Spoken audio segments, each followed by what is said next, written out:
Hello students, कैसे हैं आप सब। मैं डॉक्टर मंजू सिंह आपके सामने उपस्थित हूँ अपना एक और वीडियो लेकर, जो है डोल्टन पद्धति पर। यह वीडियो 2 वर्षीय बीएड पाठ्यक्रम और 4 वर्षीय बीएससी बीएड और बीए बीएड इंटीग्रेटेड प्रोग्राम दोनों के लिए ही उपयोगी है। और साथ ही जो कंपटीशन के लिए जो रीट और टेट के एग्जाम होते हैं उनके सिलेबस में भी इसको देखा जा सकता है। तो इस तरह से डोल्टन पद्धति आप सभी जो बीएड के विद्यार्थी हैं उनके लिए उपयोगी है। चलिए आगे चलते हैं और देखते हैं डोल्टन पद्धति है क्या। हेलन पार्क, ये आपको जो दिखाई दे रही है स्लाइड में, ये हेलन पार्क्स हैं जिन्होंने इस पद्धति को जन्म दिया। हेलन का खुद का जन्म 8 मार्च 1886 को यूएसए में हुआ था और इनकी मृत्यु 1 जून 1973 को हुई थी। हेलन अमेरिकन शिक्षाविद, लेखक और लेक्चरर थी। यह डोल्टन योजना के प्रवर्तक, द डोल्टन स्कूल की संस्थापक और एबीसी नेटवर्क टेलीविजन नेटवर्क पर चाइल्डहुड विद हेलन पार्क की मेजबान थी। यानी इन्होंने एक तो डोल्टन योजना बनाई, उनकी प्रवर्तक थी ये, द डोल्टन स्कूल की संस्थापक थी और एबीसी टेलीविजन नेटवर्क पर एक प्रोग्राम आता था, उसका नाम था child world with Helen park, उसकी मेजबान थी। हेलन पार्क ने विस्कॉन्सिन राज्य शिक्षक महाविद्यालय से स्नातक की परीक्षा पास की थी। Doctor Dalton plan Helen parks द्वारा बनाई गई एक शैक्षणिक अवधारणा है। ये 20वीं शताब्दी के अंत में बौद्धिक किन्वेंस से प्रेरित है। मारिया मोंटेसरी और जॉन डीवी जैसे विचारकों ने पार्कहर्स्ट को प्रभावित किया था, जबकि उन्होंने इसी फिर डोल्टन पद्धति बनाई। डोल्टन पद्धति का उद्देश्य इस स्लाइड में आप देख रहे हैं। डोल्टन पद्धति का उद्देश्य, मिस हेलन पार्क का कहना था, जो इसका प्रमुख उद्देश्य है इस पद्धति का, मिस हेलन पार्क ने कहा कि योजना का उद्देश्य बालकों को साधारण कक्षा में मिलने वाली जीवन की परिस्थितियों से बिल्कुल भिन्न परिस्थितियों में रखकर एक नए प्रकार के शैक्षिक समाज को जन्म देना तथा विद्यालय के सामाजिक जीवन का पुनर्संगठन करना। यानी योजना जो है, इसका उद्देश्य बालकों को जो कक्ष में परिस्थितियां मिल रही थी साधारणतया, उन परिस्थितियों से अलग परिस्थितियां उनको विद्यालय में देकर के और एक नए शैक्षिक समाज को जन्म देना इनकी पद्धति का उद्देश्य था। चलिए आगे चलते हैं और देखते हैं इस पद्धति में है क्या। डोल्टन पद्धति, शिक्षा की आधुनिक पद्धतियों में डोल्टन पद्धति का महत्वपूर्ण स्थान है। शिक्षा की इस नई पद्धति को अमेरिका की मिस हेलन पार्कहर्स्ट ने जन्म दिया है। मोंटेसरी के शिक्षा विचारों से अभिभूत होकर यानी प्रभावित होकर अमेरिका निवासी कुमारी हेलन पार्क ने अपने मस्तिष्क की कल्पना को डोल्टन पद्धति के माध्यम से साकार रूप प्रदान किया। यानी जो हेलन पार्क थी वो मोंटेसरी की जो शिक्षा पद्धति थी उससे प्रभावित थी और फिर उसको देखते हुए इन्होंने अपने मस्तिष्क से, अपनी कल्पना से डोल्टन पद्धति को बनाया। इस पद्धति का सर्वप्रथम प्रयोग अमेरिका के डोल्टन नगर में हुआ था। अमेरिका के मैसाचुसेट्स के डोल्टन नगर में यह पद्धति पहली बार लागू की गई, इसीलिए इस पद्धति को डोल्टन पद्धति के नाम से भी जाना जाता है। इस पद्धति का पहला विद्यालय सन 1920 में स्थापित हुआ था।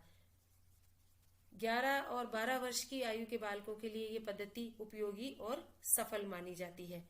सन 1912 में अमेरिका की शिक्षाविद जो है कुमारी हेलन पार्क, उन्होंने यह पद्धति एक तरह से उसी समय से शुरू कर दिया था इसके बारे में विचार करना। यद्यपि ये योजना उनके मन में पहले से थी, किंतु इसका वास्तविक प्रयोग उन्होंने 1913 और 1913 से 1915 के बीच किया और इसी बीच 1914 से 1918 के बीच में विश्व युद्ध छिड़ गया। तब इन्होंने फिर इस योजना को थोड़े दिन के लिए एक तरफ रख दिया और इस पे काम करना थोड़ा कम कर दिया। बाद में जब 1918 के बाद में विश्व युद्ध से थोड़ी शांति हुई, उसके बाद में मिस पार्क ने फिर से अपनी योजना को एक तरह से इस पे काम करना शुरू किया और विधिवत रूप से सन 1920 में संयुक्त राज्य अमेरिका के मैसाचुसेट्स राज्य के डोल्टन स्थित विद्यालयों में इन्होंने अपनी योजना प्रारंभ की। इसके पश्चात उन्होंने एक बाल विश्वविद्यालय और बाल पाठशाला भी स्थापित की और अपनी डोल्टन प्रयोगशाला योजना का भी इन्होंने व्यवहार में इसको काम में लेना शुरू किया। इस पद्धति के द्वारा शिक्षा देने वाले विद्यालयों में प्रत्येक विषय की एक प्रयोगशाला होती है। इस पद्धति में एक तरह से हम ये कह सकते हैं कि इसको प्रयोगशाला पद्धति भी कहा जाता है। प्रयोगशाला पद्धति क्यों कहते हैं? क्योंकि इसमें जो शिक्षा है विद्यालयों में वो प्रत्येक विषय की प्रयोगशालाओं में दी जाती है। इसमें अनेक विषयों के अध्यापक रहते हैं और बालकों के ऊपर समय का कोई बंधन नहीं होता। बालकों की इच्छा और रुचि को ध्यान में रख करके बालकों को 1 सप्ताह या 1 महीने का कार्य करने को दिया जाता है। जब बालक अपना कार्य पूरा कर लेता है तो उसे आगे का काम मिल जाता है और इस पद्धति में बालक की स्वतंत्रता का विशेष ध्यान रखा जाता है। चलिए आगे चलते हैं और देखते हैं आगे क्या है। कुमारी हेलन पार्क ने लिखा है कि डाल्टन पद्धति एक यांत्रिक व्यवस्था है जिसमें व्यक्तिगत कार्य के सिद्धांत को व्यवहार में लाया जाता है। यह विद्यालयों का सरल और कम खर्चीला पूर्ण संगठन है जहां शिक्षक और छात्र को आर्थिक उपयोगी रूप से कार्य करने का अवसर प्राप्त होता है। क्या कहती है कुमारी हेलन पार्क? कुमारी हेलन पार्क कहती है कि डाल्टन पद्धति एक यांत्रिक व्यवस्था है, यानी जो यंत्रों द्वारा संचालित होती है, यांत्रिक व्यवस्था वह होती है। तो यह एक यांत्रिक व्यवस्था है और इसमें व्यक्तिगत कार्य के सिद्धांत, व्यक्तिगत कार्य का सिद्धांत यानी हर छात्र को अपना व्यक्तिगत कार्य दिया जाता है, उसका उत्तरदायित्व उस पर डाला जाता है और उसे वह पूरा करना होता है। तो इसमें व्यक्तिगत कार्य के सिद्धांत को व्यवहार में लाया जाता है। ये विद्यालयों का सरल और कम खर्चीला पूर्ण संगठन है और यहाँ पर शिक्षक और छात्र दोनों ही एक तरह से काम करते हैं, आर्थिक रूप से वो उपयोगी साबित होते हैं।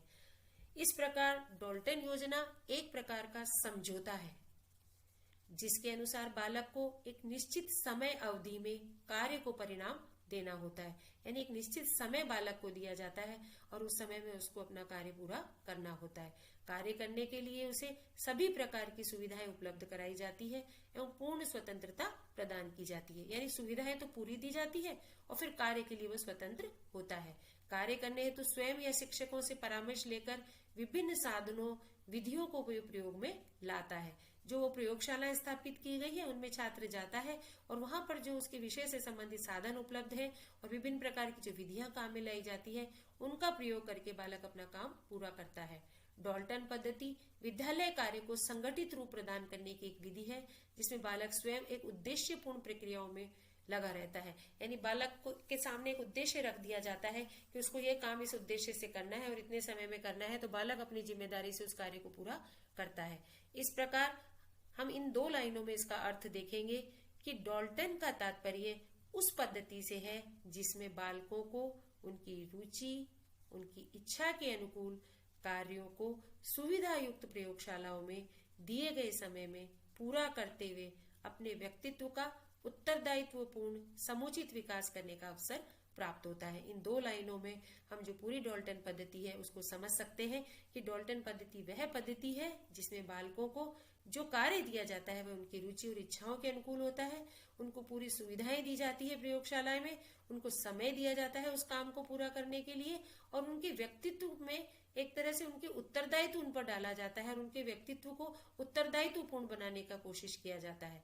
और इस तरह से व्यक्ति जो है या छात्र जो है वो अपने उत्तरदायित्वपूर्ण जो उनका विकास होता है उसका अवसर उनको पूरा यहाँ पर मिलता है, क्योंकि उन पे जिम्मेदारी डाल दी जाती है और वो अपनी जिम्मेदारी को पूरा करने के लिए बाध्य होते हैं।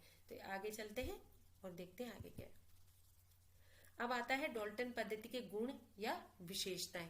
गुण या विशेषताओं की बात करते हैं तो मैंने पहले भी बताया था छात्रों की चाहे गुण की बात हो, चाहे विशेषताओं की बात हो, चाहे हम उद्देश्यों की बात करें तो कुल मिलाकर वो एक ही तरह के पॉइंट्स होते हैं। तो यहाँ पर हम गुण और विशेषताएं देखने जा रहे हैं।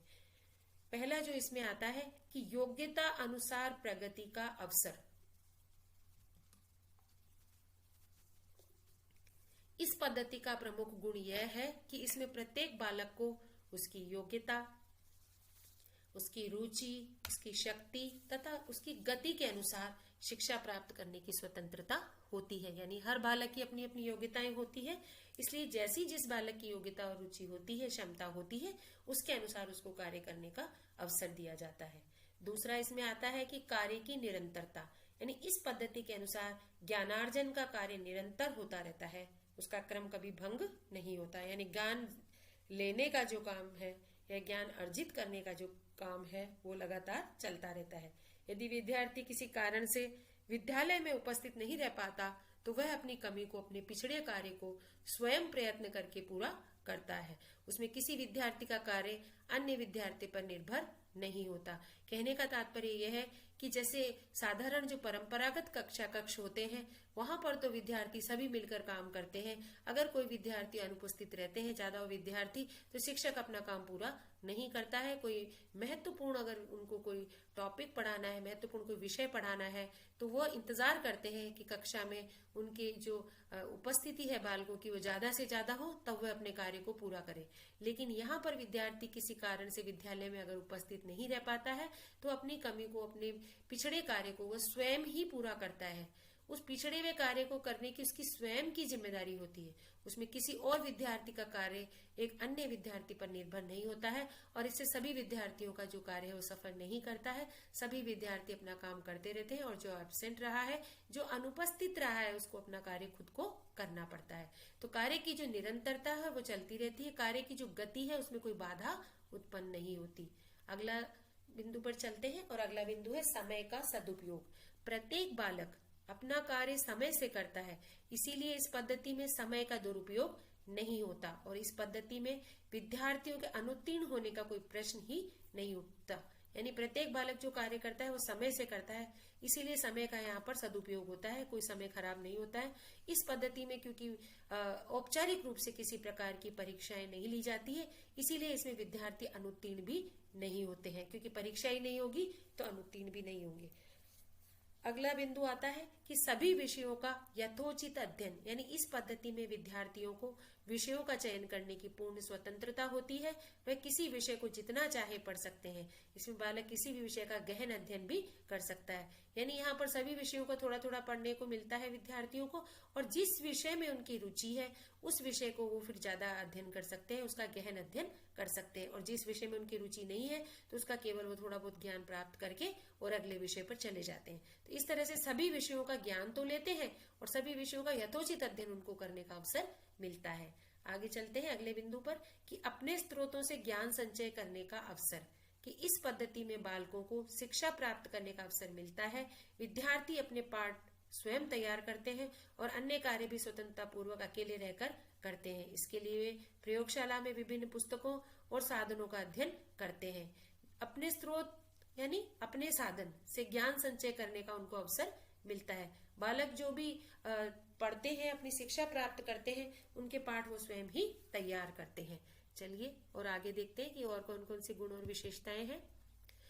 आगे आता है उत्तरदायित्व की शिक्षा। उत्तरदायित्व यानी जिम्मेदारी।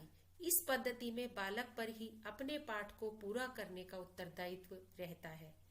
यानी बालक के ऊपर जिम्मेदारी डाल दी जाती है, उसको अपना पाठ पूरा करना पड़ता है। उसको पूरे 1 साल का, फिर 1 महीने का और फिर हर हफ्ते का काम सौंप दिया जाता है। जब उस पर इस तरह की जिम्मेदारी या उत्तरदायित्व डाला जाता है तो बालक खुद जिम्मेदार हो जाता है और अपने कार्य को स्वयं पूरे अपनी क्षमता लगा करके उसको पूरा करने की कोशिश करता है। वे अपने ठेके को पूरा करने के लिए विभिन्न विषयों एवं उपभागों को पढ़ते हैं और अपनी योग्यता अनुसार आगे बढ़ते हैं। यानी जो स्टूडेंट्स हैं उनको पूरे साल के जो उनके पाठ हैं उसका ठेका दे दिया जाता है। ठेका आप समझते होंगे कि जिस प्रकार से कंस्ट्रक्शन का ठेका या कलरिंग का ठेका या हम फर्नीचर का ठेका, इस तरह का कोई ठेका जैसे लोगों को दे देते हैं, वो पूरा काम खुद करते हैं, उसी तरह से इस पद्धति में विद्यार्थियों को ठेका दे दिया जाता है और वो अपने काम को पूरा करते हैं और इसकी पूरी की पूरी जिम्मेदारी विद्यार्थी की खुद की होती है। अगले बिंदु पर चलते हैं कि शिक्षक एवं विद्यार्थी का परस्पर संबंध। इस पद्धति में शिक्षकों और विद्यार्थियों का पारस्परिक संबंध बड़ा मधुर रहता है। इसमें शिक्षक विद्यार्थियों को योग्यता अनुसार प्रगति का अवसर देते हैं और विद्यार्थी भी बिना किसी डर या संकोच के शिक्षकों की आवश्यक सहायता लेते रहते हैं। कहने का मतलब यह है कि इस पद्धति के अंदर जो शिक्षक है और विद्यार्थी है उनका संबंध बहुत मधुर रहता है। विद्यार्थी बिना किसी डर के अपने शिक्षक से सहायता ले सकते हैं और शिक्षक का ये कर्तव्य है कि वो विद्यार्थियों को उनकी जो योग्यता है उनके अनुसार उनको प्रगति का अवसर प्रदान करे और ऐसा वातावरण प्रदान करे। अगला बिंदु जो है वह है कि गृह कार्य का अनिवार्य होना। इस पद्धति में गृह कार्य को अनिवार्य नहीं बताया गया है।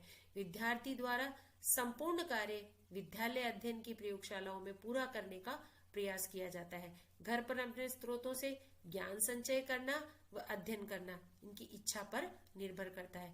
गृह कार्य यहाँ पर जरूरी नहीं है। औपचारिक रूप से यहाँ पर विद्यार्थियों को किसी प्रकार का गृह कार्य नहीं दिया जाता है। अगले बिंदु पर चलते हैं, अन्वेषण की प्रेरणा। अन्वेषण मतलब खोज या रिसर्च। इस पद्धति में बालक स्वयं अध्ययन करके स्वयं ही अपनी समस्याओं का समाधान करने का प्रयास करते हैं। इसलिए बालकों के अन्वेषण की शक्ति का उनमें विकास होता है, खोज करने की शक्ति का उनमें विकास होता है। क्यों? क्योंकि बालक स्वयं अपनी पढ़ाई करता है, अपनी शिक्षा प्राप्त करता है, उसके सामने जो समस्याएं आती है उनका समाधान करता है, और इस तरह से जब उनके सामने समस्याएं आती हैं तो उन समस्याओं को एक तरह से समाधान करने के लिए नई नई खोज करते हैं, नई नई आविष्कार करते हैं और उस काम में लगे रहते हैं, तो उनकी अन्वेषण शक्ति है उसका विकास हो जाता है। अगले बिंदु पर चलते हैं, कक्षा शिक्षण व व्यक्तिक शिक्षण में समन्वय। यानी इस पद्धति में कक्षा शिक्षण और व्यक्तिक शिक्षण, कक्षा शिक्षण क्या है? जो कक्षा में करवाया जाता है, और व्यक्तिक शिक्षण क्या है? जो व्यक्ति स्वयं करता है, छात्र स्वयं करता है। उन दोनों में समन्वय स्थापित किया जाता है। समन्वय किस प्रकार से कि कक्षा शिक्षण का जो काम है वो तो यहाँ पर इस पद्धति में सेमिनार और कार्यशालाएं आयोजित की जाती है, उसमें पूरी कक्षा को बैठा करके समझाया जाता है और उनसे उनकी समस्याएं पूछी जाती है। तो इस तरह से कक्षा शिक्षण का काम पूरा हो जाता है। और व्यक्तिक शिक्षण की बात है तो उसमें छात्रों को व्यक्तिगत तौर पर काम दे दिया जाता है शिक्षा का, और वह उसको पूरा कर लेते हैं, तो वो व्यक्तिक शिक्षण होता है। इस तरह से यहाँ पर कक्षा शिक्षण भी करवाया जाता है और व्यक्तिक शिक्षण भी उन्हें अवसर मिलते हैं। तो इस तरह से इस पद्धति में व्यक्तिक शिक्षण और कक्षा शिक्षण में समन्वय स्थापित करने की कोशिश की जाती है। चलिए अगले स्लाइड पर और आगे चलते हैं और देखते क्या है। पारस्परिक सहायता देने का अवसर, अगला बिंदु है पारस्परिक सहायता देने का अवसर।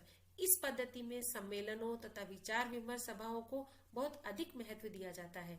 इससे बालक एक साथ बैठकर एक दूसरे की समस्याओं का समाधान करते हैं और एक दूसरे को उचित सुझाव देते हैं।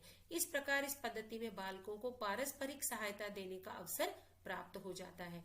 कहने का तात्पर्य यह है कि यहाँ पर जो सम्मेलन और विचार विमर्श सभाएं आयोजित की जाती है उनमें एक साथ सभी लोग बैठते हैं, बालक भी बैठते हैं सारे और उनके शिक्षक भी बैठते हैं, और एक दूसरे के पास बैठ करके अपनी समस्याओं का समाधान बालक आपस में भी करते हैं और शिक्षकों से भी इस संबंध में परामर्श लेते हैं और एक दूसरे को उचित सुझाव भी देते हैं। इस प्रकार इस पद्धति में पारस्परिक सहायता देने का अवसर प्राप्त हो जाता है।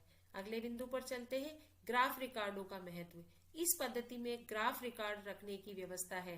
ग्राफ आप जानते होंगे बच्चों कि जिस प्रकार से जो भी उन्नति या जो भी परिवर्तन आ रहा है उसके हिसाब से ग्राफ के द्वारा उसको दिखाया जाता है। अगर कोई किसी हफ्ते में बच्चे काम ज्यादा कर लेते हैं तो उनका ग्राफ ऊपर पहुंच जाता है, किसी हफ्ते में काम कम करते हैं तो ग्राफ नीचे आ जाता है। जिस तरह से आपने देखा होगा कि शेयर मार्केट में या और भी अन्य जगहों पर ग्राफ का उपयोग किया जाता है, जिससे विद्यार्थी की प्रगति को मापा जाता है। इस पद्धति में ग्राफ के द्वारा विद्यार्थी की प्रगति को मापा जाता है।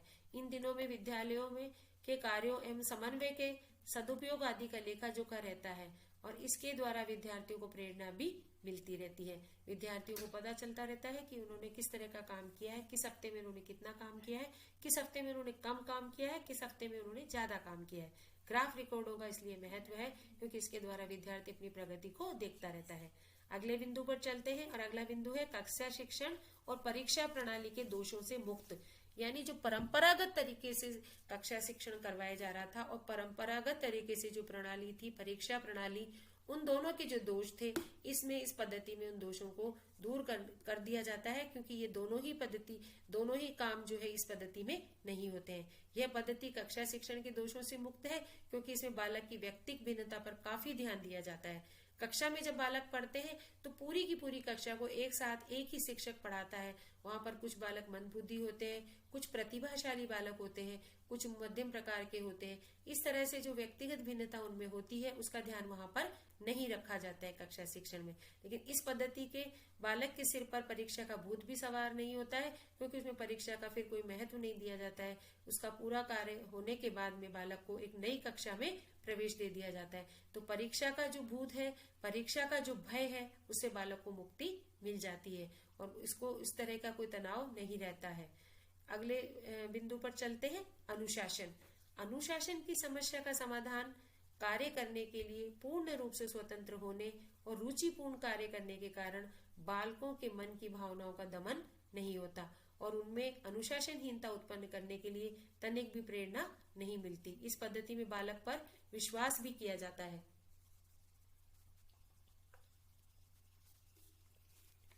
अनुशासन की समस्या जो है वो ये है कि अगर थोपा हुआ अनुशासन होता है तो बालक उसको पूरा नहीं करना चाहते और अगर उन पर किसी तरह की जिम्मेदारी डाल दी जाती है और वो स्व अनुशासन पर चलते हैं तो उस अनुशासन को पूरी तरह से निभाते हैं। जब बालकों को रुचिपूर्ण कार्य दिए जाते हैं तो वो अपने आप ही अपने अनुशासन में रहते हैं और अपने काम में लगे रहते हैं। बालक की जो मन की भावनाएं हैं वह भी उनकी पूरी हो जाती है, उनका दमन नहीं होता। और अनुशासनहीनता क्यों उत्पन्न नहीं होती? क्योंकि बालक अपने काम कर रहे होते हैं और एक दूसरे के काम में वो कोई किसी तरह की बाधा उत्पन्न नहीं करते हैं। तो इस पद्धति में बालकों पर विश्वास भी किया जाता है और उस विश्वास पर बालक खुद खरे भी उतरते हैं। आगे हम देखते हैं स्लाइड पर कि डाल्टन पद्धति की शिक्षण विधि। शिक्षण विधियों में जो पहला आता है पाठ का ठेका, कि जिस प्रकार एक ठेकेदार किसी काम को निश्चित अवधि में पूरा करता है, इस पद्धति में बालक भी निर्दिष्ट कार्य कौन सा होता है? जो उनको दिया गया है, निर्दिष्ट कार्य को करने का ठेका लेता है। वर्ष के प्रारंभ में ही शिक्षक संपूर्ण सत्र के कार्यक्रम की रूपरेखा तैयार कर लेता है, जिससे विद्यार्थी वर्ष भर उसे कितना काम करना है इसकी जानकारी प्राप्त कर लेता है। संपूर्ण सत्र के लिए निर्धारित पाठों को 12 भागों में विभाजित कर निर्दिष्ट पत्र दिया जाता है। यानी उनको ये जो काम पूरे एक वर्ष में करना है और 12 भागों में जो उनके पाठों को विभाजित किया गया है, इस पूरे कार्य को एक लिखित निर्दिष्ट पत्र में लिख करके छात्रों को दे दिया जाता है। उस काम को निश्चित अवधि में पूरा करने का कार्य उत्तरदायित्व बालक का खुद का होता है। इस प्रकार बालक किसी भी काम को ठेके के द्वारा स्वतंत्र रूप से करता है और बालक को उस कक्षा का वो कार्य वार्षिक रूप से, महीने के रूप से और साप्ताहिक रूप से ठेका देकर के पूरा करवाने की कोशिश की जाती है। तो इस तरह से बालकों को अपने पाठ को पढ़ने का ठेका दे दिया जाता है। अगला बिंदु है निर्दिष्ट पाठ। कार्य की सुविधा के लिए शिक्षक मासिक कार्य को साप्ताहिक कार्य में भी बांट देता है। शिक्षक निश्चित कर देता है कि किस सप्ताह में बालकों को मासिक कार्य का कितना काम करना है। इस प्रकार का विभाजन बालक की योग्यता को ध्यान में रखकर किया जाता है। शिक्षक ये विभाजन बड़ी योग्यता से करता है, जिससे कार्य न तो बिल्कुल आसान होता है और नहीं बहुत ही कठिन होता है। इस प्रकार शिक्षक बालकों के महीने भर के कार्य को 4 भागों में विभाजित कर देता है और बालक पर निर्दिष्ट कार्य को 1 हफ्ते में पूरा करने का उत्तरदायित्व रहता है। इस प्रकार 1 हफ्ते के कार्य को निर्दिष्ट पाठ कहा जाता है और निर्दिष्ट पाठों के सम्मिलित रूप को ठेका कहते हैं। कार्य की सुविधा के लिए जो एक वर्ष भर के 12 पाठ थे, उनको मासिक कार्य के रूप में उनको सौंप दिया जाता है और मासिक के कार्य के बाद में बच्चों को साप्ताहिक कार्य भी बांट दिए जाते हैं। और जो साप्ताहिक कार्य बांटा जाता है, 1 हफ्ते में जो उसको काम करना होता है, उस कार्य को निर्दिष्ट पाठ कहा जाता है। अगला बिंदु है कार्य इकाई। कार्य की दृष्टि से प्रत्येक जो पाठ है हफ्ते के, उनको 5 भागों में बांट दिया जाता है और प्रत्येक निर्दिष्ट पाठ में 5 और महीने के ठेके में 20 इकाइयां होती है। इस प्रकार एक दिन के कार्य को इकाई कहते हैं, परंतु यह आवश्यक नहीं है कि प्रत्येक बालक प्रतिदिन प्रत्येक विषय की कार्य को पूरा कर ले। उसे अपनी गति के अनुसार कार्य करने की पूरी स्वतंत्रता होती है। कार्य इकाई का अर्थ क्या हुआ कि हर रोज जो उसे काम करना है वो इकाई कहलाती है। एक दिन का जो कार्य है उसको इकाई कहते हैं। हफ्ते भर के काम को, पूरे सप्ताह के काम को उसको 5 भागों में बांट दिया जाता है और पूरे महीने को 20 इकाइयों में बांट दिया जाता है। क्यों? क्योंकि जो महीने में कम से कम करीबन 10 दिन की तो बीच में ये हो सकता है कि उनको एक छूट दे दी जाती है। कुछ उसमें छुट्टियां आ जाती है, अवकाश के दिन होते हैं और कुछ उन्हें अगर थोड़ा समय ज्यादा लगता है तो इस तरह का उनको टाइम दे दिया जाता है। इसीलिए पूरे महीने में जो पाठ है उनको 20 इकाइयों में बांट दिया जाता है। पूरे हफ्ते के जो है उनको 5 इकाइयों में बांट दिया जाता है और इस प्रकार एक दिन के कार्य को इकाई कहते हैं। अब आता है प्रयोगशाला कि डाल्टन पद्धति में कक्षाओं संबंधी प्रयोगशालाओं में उस विषय से संबंधित पुस्तकें होती है और चित्र इत्यादि होते हैं। इसके अलावा प्रत्येक प्रयोगशाला में प्रत्येक कक्षा के बालकों के लिए स्थान निश्चित होते हैं। इससे कक्षा प्रबंध में सुविधा रहती है। इस प्रकार बालक निर्देश कार्य की इकाई के अनुसार विभिन्न प्रयोगशालाओं में जाकर अध्ययन कार्य करता है। जिस बालक को जिस विषय से संबंधित कठिनाइयां दूर करनी होती है वह उसी प्रयोगशाला में चला जाता है। डाल्टन पद्धति में अलग जो कक्षा परंपरागत प्रणाली चली आ रही थी उससे भिन्न यह है कि इसमें प्रयोगशालाएं होती है हर विषय की और उसमें उस हर प्रयोगशाला में उस विषय से संबंधित पुस्तकें होती है और स्टडी मटेरियल होता है, चित्र इत्यादि होते हैं। बालक को जिस कक्षा में पढ़ना होता है, जिस विषय में पढ़ना होता है, उसकी प्रयोगशाला में वो चला जाता है और वहां जाकर के वो अपना काम पूरा कर लेता है। अगला बिंदु आता है सम्मेलन तथा विमर्श सभा। सम्मेलन और विमर्श सभा डॉल्टन पद्धति के एक तरह से अंग है। ठेके के अनुसार कार्य में जो कठिनाइयां उत्पन्न होती है उन्हें दूर करने के लिए कक्षा की विमर्श सभाएं आयोजित की जाती है। जो प्रातःकाल होती है उसमें शिक्षक बालकों को आवश्यक सूचनाएं देता है और दूसरी सभा शाम को होती है, उसमें विद्यार्थी अपने अनुभवों का वर्णन सुनाता है। इस प्रकार प्रातःकाल शिक्षक निर्देश देता है और जो शाम को होती है उसमें विद्यार्थी अपने अनुभव सुनाते हैं और अपनी समस्याएं बताते हैं। यानी जो ये पद्धति है इसमें सम्मेलन और विमर्श सभाएं आयोजित की जाती है और बालकों के सामने कोई परेशानी है तो उसको दूर करने का प्रयास किया जाता है। और ये इस तरह के सम्मेलन में जो है कक्षाएं सुबह भी लगाई जाती है और शाम को भी। सुबह के समय का जो एक समय होता है उसमें तो सुबह वाली सभा में शिक्षक अपनी तरफ से जो सूचनाएं देना चाहता है वह देता है और शाम की जो सभाएं हैं उसमें उनको छात्रों को अपनी समस्याओं को सुनाने का अवसर मिलता है। अगला आता है प्रगति सूचक रेखा चित्र कि विद्यार्थी अपना कार्य ठीक प्रकार से कर रहे हैं या नहीं, ये जानने के लिए प्रगति सूचक रेखा चित्रों का प्रयोग किया जाता है। यह रेखा चित्र 3 प्रकार के होते हैं। अपने पास एक जो पहला होता है उसमें विद्यार्थी प्रगति तैयार करता है और वह अपने पास रखता है, जिसमें प्रत्येक विषय में जितना कार्य करता है उसे वह अंकित कर देता है। दूसरे रेखा चित्र में जो शिक्षक के पास रहता है उसमें विषय विशेषज्ञ बालक की अपने विषय में की गई प्रगति का वह अंकन करता है। और एक तीसरा उनका जो कक्षा का अध्यापक होता है वह संपूर्ण कक्षा के विद्यार्थियों की संपूर्ण विषयों में जो उन्होंने प्रगति की है उसको अंकित करके और उसको रख लेते हैं। तो इस तरह प्रगति सूचक रेखा चित्र तैयार कर लिए जाते हैं। यानी पहला जो है वो विद्यार्थी के द्वारा, दूसरा जो है वो विषय विशेषज्ञ अध्यापक के द्वारा और तीसरा जो है जो उस कक्षा का अध्यापक है उस कक्षा का अध्यापक के द्वारा किया जाता है। चलिए अगले पॉइंट पर, और वह है सामाजिक क्रियाएं कि मूल रूप से डॉल्टन पद्धति में सामाजिक क्रियाओं को भी स्थान दिया गया है। वो किस प्रकार से कि जो सम्मेलन और विचार विमर्श सभाएं आयोजित की जाती है उनमें सभी बच्चे अपने एक दूसरे का सहयोग करते हैं, एक दूसरे की समस्याओं को सुनते हैं, एक दूसरे की सहायता करते हैं। तो इस प्रकार से उनमें सामाजिक गुण जो है एक तरह से सहायता, सद्भाव और प्रेम, इस तरह के गुण उनमें उत्पन्न होते हैं वो सामाजिक क्रियाओं के द्वारा। अब आते हैं डॉल्टन पद्धति के दोष।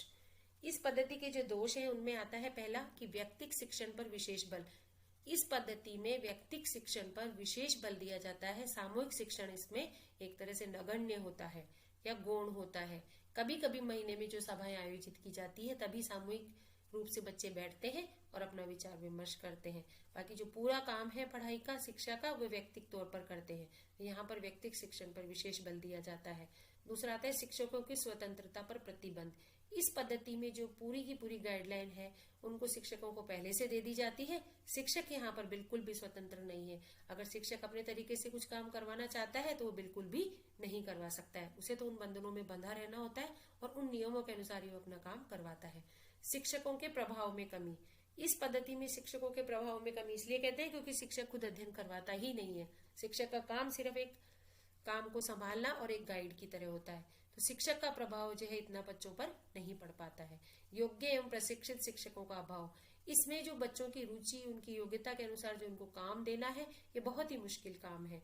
मनोविज्ञान की दृष्टि से अगर देखा जाए तो छात्रों को उनकी योग्यता और उनकी क्षमता के अनुसार जो काम दिया जा रहा है उसके लिए बहुत ही योग्य और प्रशिक्षित शिक्षकों की आवश्यकता होती है। अगर वो शिक्षक नहीं मिलते हैं तो फिर उस काम को देने में परेशानी आती है। और जो हमारे प्रचलित जो शिक्षक प्रशिक्षण महाविद्यालय हैं उनमें इस तरह के प्रशिक्षण देने की कोई व्यवस्था शिक्षकों के लिए नहीं है। अगला आता है सामूहिक शिक्षा का अभाव।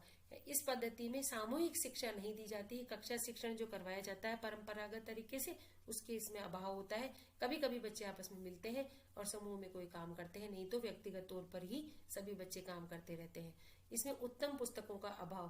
पूरी की पूरी ये शिक्षा पद्धति पुस्तकों पर निर्भर करती है और इसमें उत्तम पुस्तकों का अभाव होता है और इस अभाव में बच्चे अपना काम पूरा ठीक ढंग से नहीं कर पाते क्योंकि विद्यार्थी शिक्षक से तो पढ़ता नहीं है, पुस्तकों पर ही पूरी तरह से निर्भर होता है और जब पुस्तकें अच्छी नहीं होती है तो फिर उनको पढ़ने में दिक्कत आती है। अगला आता है विषयों में समन्वय का अभाव।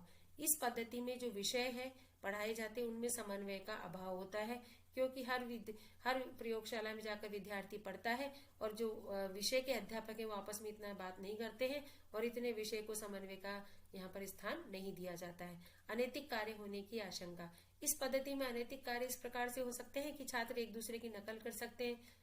पिछले साल अगले साल जो विद्यार्थी चले गए हैं उनके कार्य को देख करके उसमें से देख सकते हैं या एक दूसरे के कार्य की नकल कर सकते हैं और अपने जो काम है उसको वो ठीक ढंग से नहीं करते हैं तो वो अनैतिक कार्य कहलाते हैं। इस प्रकार के कार्य होने की इसमें आशंका रहती है। आगे आता है पाठांतर क्रियाओं का अभाव। पाठांतर क्रियाएं क्या है? विद्यार्थियों को विद्यालय से बाहर जो भी क्रियाएं कराई जाती है, जैसे शैक्षिक भ्रमण है या कुछ उनके द्वारा कोई मुख्य अवलोकन है, इस तरह के लिए, या जैसे पाठ्य सहयोगी क्रियाएं हैं पाठ्यक्रम, तो इस तरह की क्रियाओं के लिए यहाँ पर कोई एक स्थान नहीं है। इस पाठ्यक्रम में इस प्रकार का कोई कार्यक्रम नहीं करवाया जाता है, तो इसका इसमें अभाव होता है। अगला आता है पुस्तक पर निर्भरता का भय। जब शिक्षक विद्यार्थी को नहीं पढ़ाते हैं तो विद्यार्थी पूरे के पूरे पुस्तकों पर निर्भर हो जाते हैं और अपना काम उसी से करते हैं, तो इसलिए उन पर उनकी निर्भरता बढ़ जाती है। फिर आता है दोषपूर्ण परीक्षा प्रणाली। यहाँ पर कोई औपचारिक रूप से परीक्षा प्रणाली तो होती नहीं है और सिर्फ जो विद्यार्थी के काम का लेखा जोखा है उसको देखकर ही उसको अगली कक्षा में प्रमोट कर दिया जाता है, अगली कक्षा में उसको भेज दिया जाता है। तो इस तरह से यहाँ पर जो परीक्षा प्रणाली चलती है वह दोषपूर्ण है। डॉल्टन पद्धति के सिद्धांत। इसमें आता है पहला, बाल केंद्रित शिक्षा। डॉल्टन पद्धति में बालकों को प्रमुखता दी जाती है, शिक्षक का स्थान महत्वहीन होता है। शिक्षक बालक को ज्ञानार्जन के लिए बाध्य नहीं करता है वरन उसे स्वेच्छा से ज्ञानार्जन के लिए प्रोत्साहित करता है। शिक्षक को उसकी शिक्षा में सहायता देने वाला एक सहायक समझा गया है। बालक का मनोवैज्ञानिक अध्ययन करके बालक को उसकी योग्यता के अनुसार उसे सीखने के लिए आवश्यक सामग्री उठाता है। डॉल्टन पद्धति में बालक को एक तरह से प्रमुखता दी जाती है जो कि परंपरागत पद्धतियों में नहीं थी। पूरी की पूरी जो शिक्षा पद्धति है वो बालक के चारों तरफ घूमती है और इसमें बाल केंद्रित शिक्षा दी जाती है। दूसरा आता है स्व शिक्षा का सिद्धांत। इस पद्धति में शिक्षक के निर्देशन के बिना भी छात्र शिक्षा प्राप्त करते हैं, क्योंकि शिक्षक का कार्य तो यहाँ पर सिर्फ बंटवारा करना है। बालक स्वाध्याय के माध्यम से ही अपना ज्ञान प्राप्त करता है, इसीलिए इसे स्व शिक्षा का सिद्धांत भी कहते हैं। अगला आता है स्वतंत्रता का सिद्धांत। डॉल्टन पद्धति स्वतंत्रता का समर्थन करती है, अतः व्यक्तित्व विकास के लिए बालक को पूर्ण स्वतंत्रता प्रदान की जाती है। उस पर समय सारणी, शिक्षक, कक्षा नियम आदि का कोई बंधन नहीं रहता है। उसे अपनी आंतरिक प्रवृत्ति के अनुसार पूर्ण कार्य करने की स्वतंत्रता रहती है, यानी पूरी की पूरी यहाँ पर स्वतंत्रता होती है। व्यक्तित्व के विकास की यहाँ पर बात की जाती है। बालकों को किसी प्रकार के शिक्षक, कक्षा नियम आदि में बांधा नहीं जाता है। बालक अपनी आंतरिक प्रवृत्ति है, जो उसके अंदर गुण है, जो विद्यमान है, जो उसे ईश्वर प्रदत्त है, प्राकृतिक तौर पे जो उसमें गुण है उन्हीं के अनुसार कार्य करता है और इस प्रकार की उसको स्वतंत्रता रहती है। अगला आता है रुचि का सिद्धांत। रुचि के अभाव में किया गया कार्य विकास पथ पर अग्रसर नहीं होता है। इस पद्धति में बालक की रुचि की ओर विशेष ध्यान नहीं रखा इस पद्धति में बालक की रुचि की ओर विशेष ध्यान रखा जाता है। यदि उसे किसी विषय में अरुचि है तो उसके कारणों को जान करके उनको दूर करने का प्रयास किया जाता है। इस पद्धति में बालक की रुचि को ध्यान में रखा जाता है। अगर वो कोई विषय नहीं पढ़ना चाहता है, उसमें अरुचि दिखा रहा है, तो उसके कारणों को जानने का भी प्रयास किया जाता है और उन्हें दूर करने की कोशिश की जाती है। अगला आता है व्यक्तिगत कार्य का सिद्धांत। इस पद्धति में व्यक्तिगत विभिन्नता के सिद्धांतों पर बहुत जोर दिया गया है। इनका मानना है कि कोई भी दो बालक एक समान नहीं होते, अतः बालकों को कार्य उनकी रुचि, उनकी क्षमता और आवश्यकता के अनुसार दिया जाना चाहिए। बालक कैसा काम करेगा, कितना काम करेगा, ये उसकी खुद की कार्य क्षमता पर निर्भर करता है, क्योंकि ये जो पद्धति है ये व्यक्तिगत कार्य के सिद्धांत पर आधारित है। आगे आता है चरित्र निर्माण का सिद्धांत।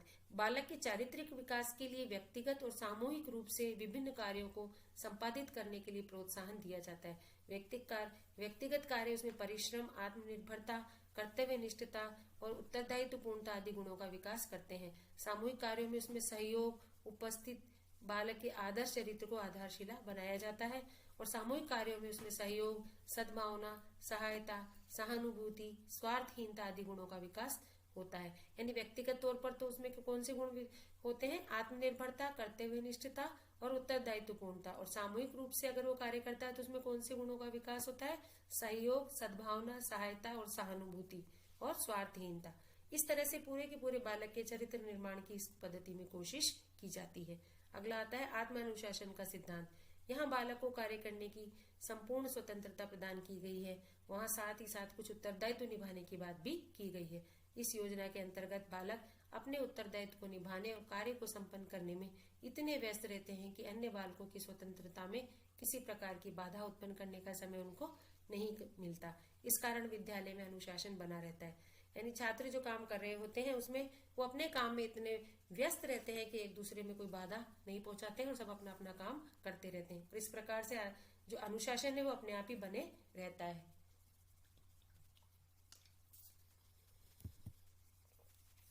आगे आता है विषय विभाजन। डोल्टन पद्धति में पाठ्यक्रम के जो विषय है उनको दो भागों में बांटा गया है। पहला है मुख्य वर्ग और दूसरा है साधारण वर्ग।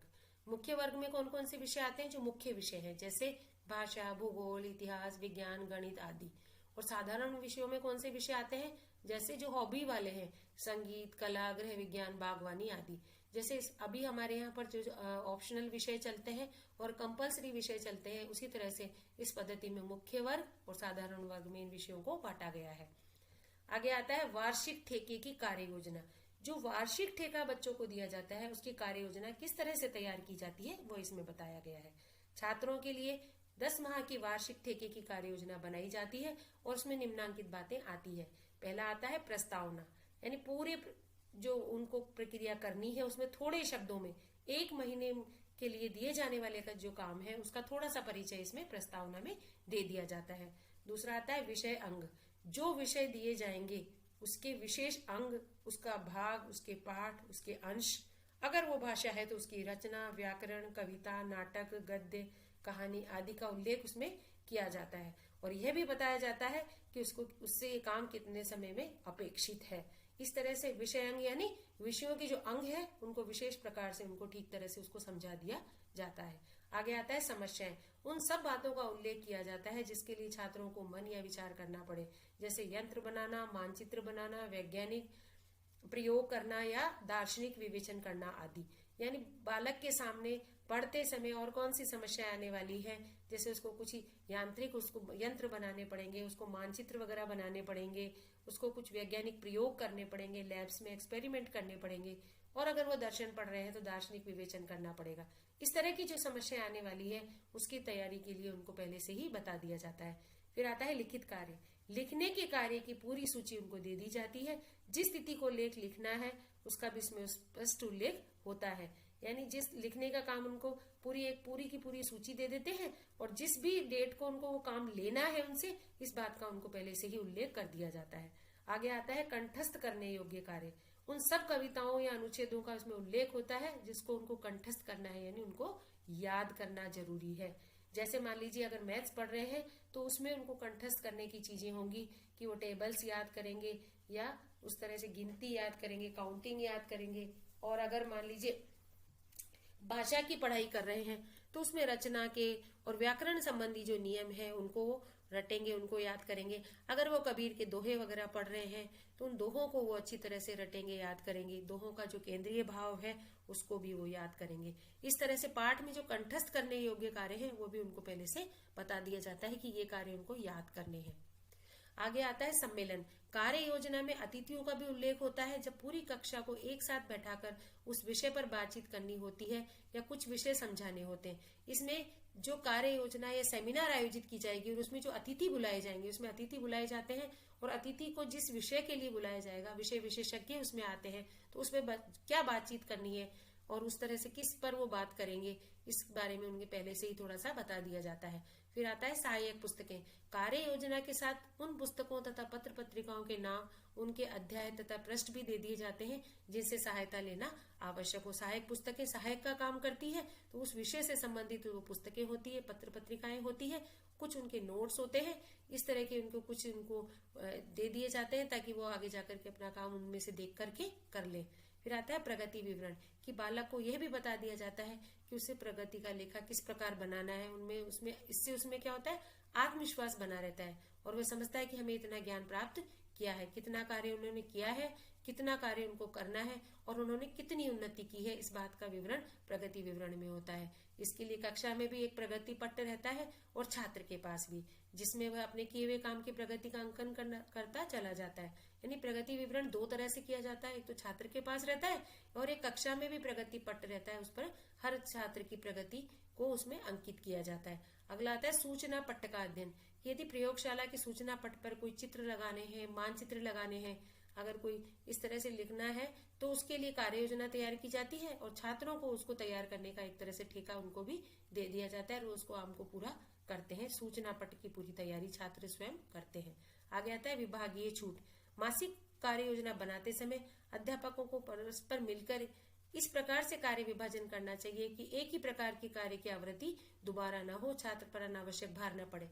कि जिस प्रकार से मान लीजिए शिवाजी पर एक इतिहास का अध्यापक पढ़ा रहा है, शिवाजी पर लेख लिखा रहा है, तो हिंदी का अध्यापक उसी के माध्यम से उसकी भाषा की जानकारी भी उससे प्राप्त कर सकता है। अगर हिंदी और इतिहास का अध्यापक मिलकर पढ़ाते हैं तो एक ही काम में उसके दो काम हो जाएंगे और छात्र को बार बार किसी काम की आवृत्ति नहीं करनी पड़ेगी। अब आता है डोल्टन पद्धति के द्वारा हिंदी पाठ का एक उदाहरण। आपके समक्ष एक पाठ का उदाहरण हम रख रहे हैं। पाठ का शीर्षक है कबीर।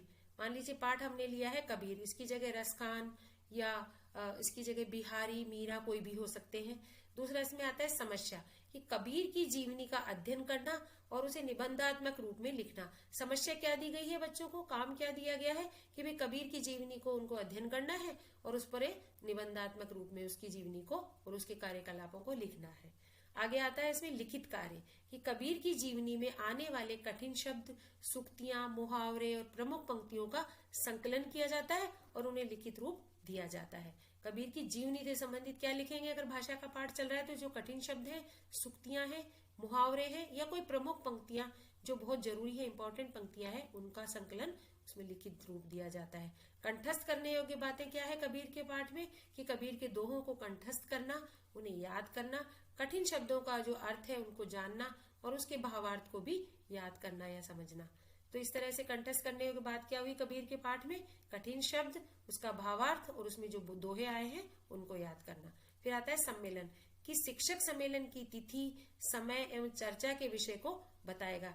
जो सम्मेलन आयोजित किए जाएंगे कब किए जाएंगे, उनकी क्या तिथि होगी, कितने समय के लिए होंगे, उसमें किस विषय पर चर्चा की जाएगी, इस बात की जो शिक्षक जानकारी पहले ही विद्यार्थियों को दे देंगे।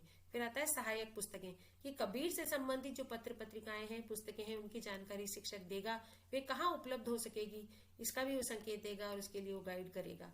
फिर आता है प्रगति पत्र कि किस छात्र ने किस विषय में कितनी प्रगति की है, इसका विवरण शिक्षक तैयार करेगा और छात्र स्वयं भी इसकी प्रगति को अंकित करेगा। फिर आता है विभागीय छूट। यदि कबीर पर किसी छात्र ने पहले से ही अध्ययन किया है तो उसे छूट प्रदान कर दी जाती है और उसे कहा जाता है कि वह दूसरा काम कर सकता है इस काम को छोड़कर, क्योंकि ये काम उसने पहले से ही कर रखा है। तो इस प्रकार से बच्चों आज के लिए इतना ही। धन्यवाद। मैं उम्मीद करती हूँ आपको मेरा ये वीडियो पसंद आया होगा। आप इसको लाइक कीजिए, इसको शेयर कीजिए, चैनल को सब्सक्राइब कीजिए। आगे आने वाले वीडियोज में हम मिलते हैं। आज के लिए इतना ही। धन्यवाद।